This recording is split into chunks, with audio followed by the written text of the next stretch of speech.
Meus amigos, com um bom ar, boa noite. Hoje, ao invés de uma parte, vamos fazer um preâmbulo. Eu vou começar falando sobre o que é conhecido como o quinto elemento. Então, para os antigos gregos, o éter era o quinto elemento que formava uma esfera celestial fora da Terra. Esse elemento, segundo a teoria grega antiga, era diferente dos elementos encontrados na Terra: ar, água, fogo e terra. Isso porque seria algo mais magnífico e grandioso do que o ar que respiramos. Platão, Aristóteles e vários outros já falavam de um quinto elemento como o éter ou quintessência. Então, o que, resumindo, se quer dizer com esse quinto elemento, é que existe uma energia. Essa energia aparentemente é gerada pelo vácuo, pelo vazio. Então as pessoas ficam, como assim? E para nós é interessante, porque o karatê com o termo vazio vai bem fundo. Houve um momento em que se discutia muito qual é a coisa mais rápida no universo. E as pessoas sempre insistiam que nada podia superar a velocidade da luz. E nessa época, vários estudiosos, eu tenho até livros aqui que falam sobre isso, tipo O Poder do Pensamento, já se afirmava que a coisa mais rápida que existe no universo é o pensamento. O pensamento, segundo eles, esses pensadores, se propaga no éter de forma instantânea.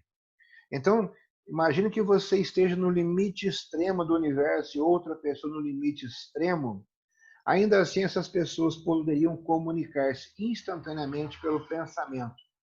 Não há necessidade de esperar o sinal chegar, como acontece com a internet. Tá. A gente está mudando um pouco em cima do conceito, vocês estão percebendo, né? Então, antes, e até Einstein, o éter era a substância essencial a partir da qual todas as partículas e ondas eram medidas, e no qual elas se deslocavam. Aí, com a teoria da relatividade, acabaram dispensando o éter. Como defender o éter significava contrapor-se à relatividade, o termo foi logo banido e criou-se muito preconceito em torno dele. Tanto que eu parei de ouvir os estudiosos que se referiam a esse quinto elemento como éter não falar mais, evitar um pouco. Não tem faltado tentativas de ressuscitá-lo, sendo que a versão mais moderna equivale ao que chamamos de vácuo quântico, que descreve esse vazio como uma sopa de partículas que surgem e desaparecem o tempo todo. Então, para quase todos os efeitos, aceitar o vácuo quântico significa apenas rebatizar o éter. Se vocês acharem complicado, pensem que, de acordo com teorias até já antigas, o nosso universo pode estar em uma ponte entre dois outros universos, ou seja, dentro de um buraco de minhoca.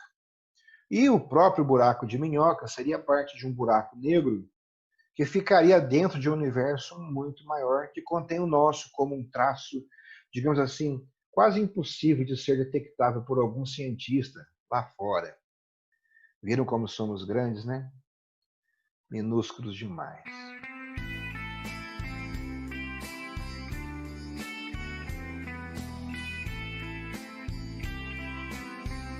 Mudando um pouquinho, há exatos 23 anos atrás, foi feito um filme de ficção científica, isso aí em 1997, chamado de O Quinto Elemento, que fala de um grande mal que surge a cada 5.000 anos e destrói tudo, inclusive o nosso maravilhoso planeta. Bom, segundo os críticos, os analistas dos filmes, é uma crítica à natureza humana que destrói mais do que cria. E no filme surge esse problema. Quem está tentando salvar pensa de que adianta, num certo momento, né? Pensa de que adianta salvar algo agora que vai ser destruído depois. E o filme é todinho amarrado numa corrida contra o tempo. E hoje, agora 27 de novembro de 2020, Até mais ou menos o dia 5 de dezembro, um artigo foi compartilhado em vários locais na internet. Quando eu cito assim locais, eu falo locais que a gente considera como confiáveis. E nesse estudo se expõe uma série de coisas. Então a gente já sabe que os cientistas afirmam já há muito tempo que os átomos representam apenas 5% de todo o universo. O restante seria composto tanto por matéria escura quanto por energia escura. Eu ainda fiz uma analogia com a quantidade de água no nosso corpo, vocês se lembram, né? Desde 1930, já se sabe que o universo está se expandindo e de maneira acelerada. Em 1998, os cientistas propuseram pela primeira vez uma teoria de que uma constante cosmológica seria o combustível responsável por esta expansão. Essa constante foi chamada de energia escura. A energia escura seria a razão pela qual o universo continua a se expandir de maneira acelerada. Ela nunca conseguiu ser provada de fato e nem todos os cientistas concordavam totalmente com ela. Só que um estudo publicado recentemente agora trouxe evidências de que a culpa da expansão do universo seria, na verdade, um tipo de energia escura chamada de quintessência. Então, para evitar debates, polêmicas e tal, ao invés de usarem o termo éter, usaram o termo quintessência. Mas, cá entre nós, é a mesma coisa. Esse artigo foi assinado por cosmologistas do Japão e da Alemanha e sugere que esse elemento também deverá ser responsável pelo futuro desaparecimento do universo. Então, segundo eles, ao contrário do que se achava, a quintessência não seria uma propriedade inerente do espaço determinada por uma constante, no caso aí a chamada constante cosmológica, conceito de energia escura que trata da densidade da energia do espaço, e nem uma forma de matéria. Além disso, ao contrário da constante cosmológica, que é sempre fixa, a densidade da quintessência poderia variar com o tempo. Em outras palavras, pode ser falsa a ideia de que o universo está em constante expansão. E se isso for verdade, o crescimento do universo poderia desacelerar até chegar no seu total desaparecimento. Então, para testar a hipótese de que seria esse quinto elemento, não a energia escura que regeria a expansão do universo, os pesquisadores fizeram uma série de pesquisas, fizeram uma série de suposições, até que conseguiram, entre aspas, provar essa quintessência através de uma série de estudos extremamente minúsculos, claro. Então, faltam pesquisas maiores e tudo mais. Então, pessoal, por que isso é importante? A descoberta, como eu disse, ainda necessita de estudos complementares e, se confirmada, pode ter consequências drásticas para a nossa compreensão do cosmos. Afinal, se o que expande o universo for a quintessência, essa expansão poderia desacelerar, e há muito tempo já se fala nisso, e o universo desaparecer totalmente. O processo, segundo os estudiosos, os pensadores dessa área, poderia até ser revertido, mas faria com que o universo se quebrasse como uma lata de refrigerante amassada.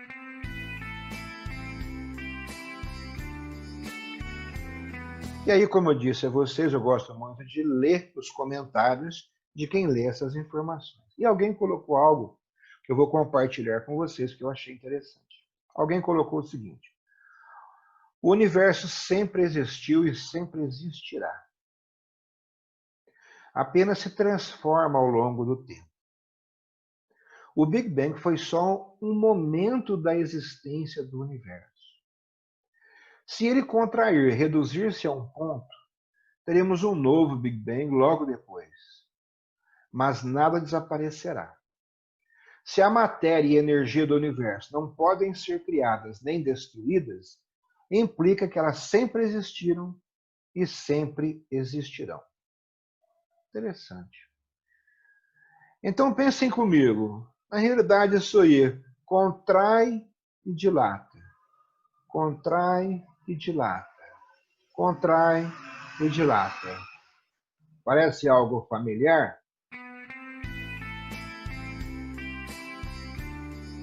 Me faz pensar, particularmente, que isso todo este processo gigantesco equivale praticamente a um batimento cardíaco, num espaço-tempo gigantesco, onde nossa existência é algo tão pequeno que, se entendermos este grande, não vamos nem querer falar sobre nossa existência no tempo. Poxa, já pensaram? Que coisa absurda? Fantástico, né? Nós já falamos sobre a quantidade, nós falamos sobre o espaço, nós falamos sobre o número, nós falamos sobre o movimento. E agora sim nós entramos realmente no nosso estudo de hoje falando sobre o tempo, porque o tempo todo ele é uma constante aqui. O tempo é o número ou a medida do movimento, com base no que a gente já viu nas últimas aulas. Não se pode conceber o tempo sem o movimento. Por quê? Porque distinguimos os processos ou fases do movimento enquanto se sucedem uns aos outros. O tempo é, então, uma espécie de número. Mas não é um número descontínuo, é um número contínuo e fluente. É necessário distinguir o tempo da duração. A duração é a permanência no ser, haja ou não sucessão. O tempo supõe a sucessão.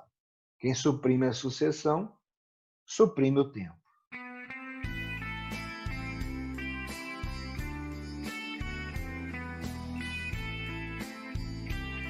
E nós temos diferentes tempos. Nós temos o tempo concreto ou vivido. É aquele que resulta do movimento vivido por cada ser. O tempo pode ser mais ou menos rápido, conforme a rapidez ou a lentidão do movimento vivido por este ser. Durante o sono, o tempo quase desaparece em consequência do relaxamento da atividade psíquica ou movimento psíquico. Por outro lado, quando a atividade é intensa, o tempo parece acelerar, ele se precipita.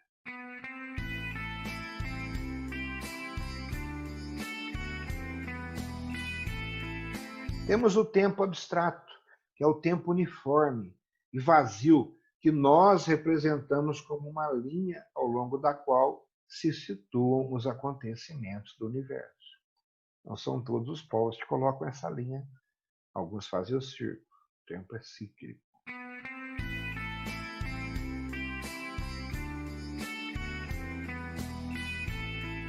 E nós temos o tempo objetivo, que é o tempo resultante do movimento da Terra sobre si mesma, e que foi tomado como unidade, um dia de 24 horas.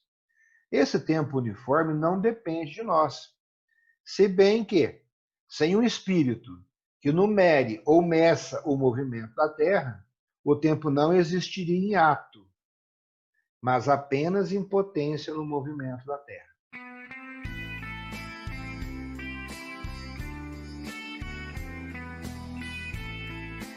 E o tempo tem alguns elementos. Quais são? Quantos são? São 3: passado, presente e futuro. O tempo se compõe essencialmente dessas 3 partes. Pessoal, só o presente existe. O passado já foi e o futuro pode ser que não venha. Resumindo, o passado já não é e o futuro ainda não é.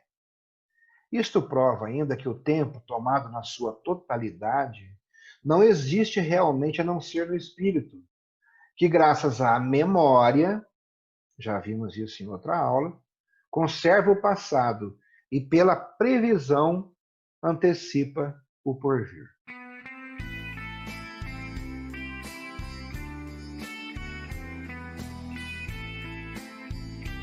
Aqui é bom acrescentar também a duração concreta, ou seja, o próprio ser, enquanto a permanência do ser na sucessão, realiza de alguma forma a presença simultânea do passado e do futuro no presente.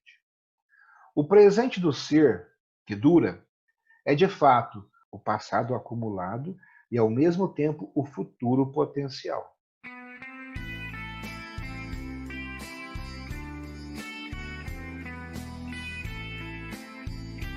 Falamos um pouquinho sobre o presente. O presente é como um ponto limite e perpetuamente movente entre o passado e o futuro. Considerado abstratamente, não comporta nenhuma multiplicidade interna, nenhuma sucessão de atos. Mas pode-se falar também de um presente concreto, psicológico, que comporta uma certa sensação de multiplicidade interna.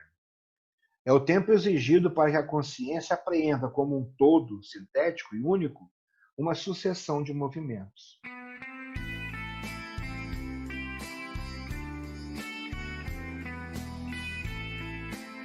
É assim que uma frase, que é uma sucessão de palavras, é dada num presente concreto.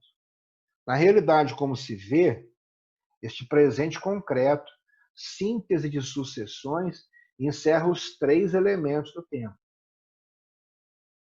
Então, para se pensar num exemplo bem prático, eu não sei se ainda existe, acredito que sim.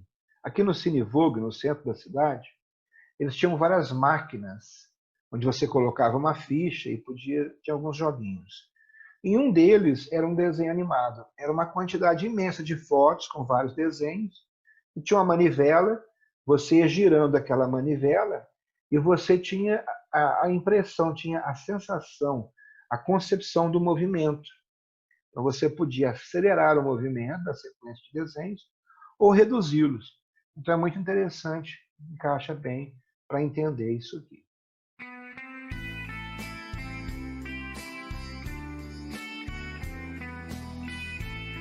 Vamos falar um pouquinho agora sobre o tempo e a eternidade. O tempo corresponde ao que muda, ao que comporta a sucessão e o vir a ser. A eternidade é uma duração, quer dizer, é uma permanência do ser sem nenhuma sucessão, e daí sem começo nem fim. Podemos dizer, em outras palavras, que é um eterno presente, uma posse perfeita e total do ser.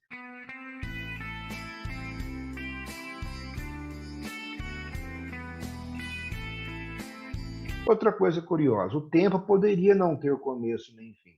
Sem dúvida, o Criador teria podido criar um tal tempo.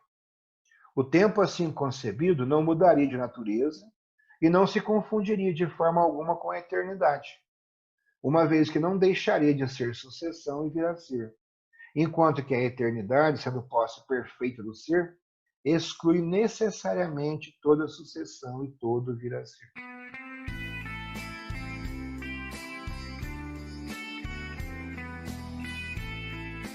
Pessoal, nós falamos hoje sobre o tempo e como o nosso está acabando, eu quero dizer de novo que estou muito feliz com a presença de vocês, desejar-lhes uma boa noite, um bom descanso, uma vida longa e próspera, muita paciência e perseverança.